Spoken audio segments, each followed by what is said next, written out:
Nibanaw ang dugo sa usa ka foreign national. Human kini gipusil patay. Banda alas 9 kapin kun kulang ang takna sa gabi.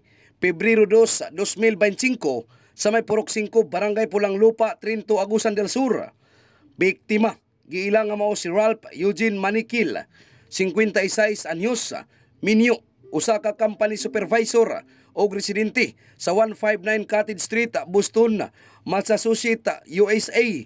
Base sa inisyal nga investigasyon sa Trinto Municipal Police Station, bag-o lang miabot ang biktima sa usa ka resort uban ang iyang gay partner nga mao si Gerald Cesar Suarez Tornia. Samtang nigawas ang biktima padulong sa likod nga bahin sa iyang sakyanan aron kuhaon ang iyang bagahe.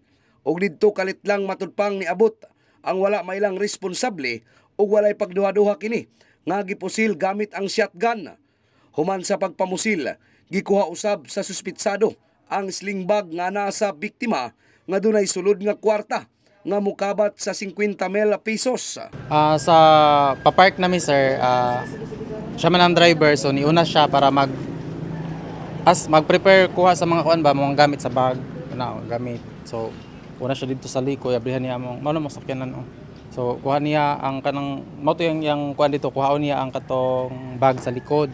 So ako pud ako apong kuan ato kuhaon ko tong mga sudanan kung mga botelya sa dili buti ka ng cup sa soft drinks. So para dalawon ako sa sulod sa basurahan ana.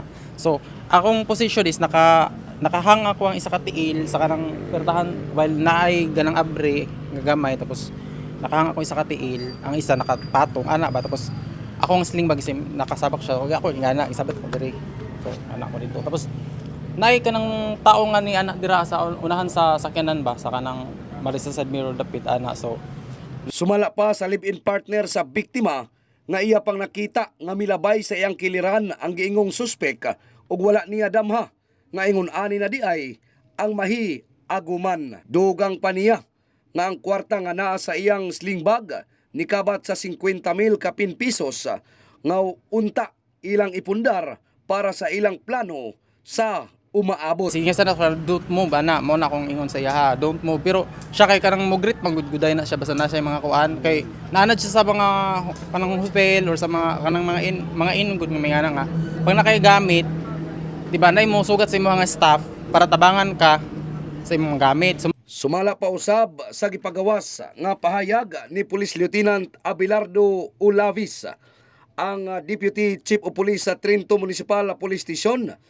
Padayon pa ang gihimo nilang investigasyon ug hot pursuit operation ingon man ang pagkutay sa uban pa nga mga kaubanang unit aron nga masikop ang mihimo sa maong krimen. So ato mga investigator noon conduct sila in-depth investigation pa ka bahin ni ini no.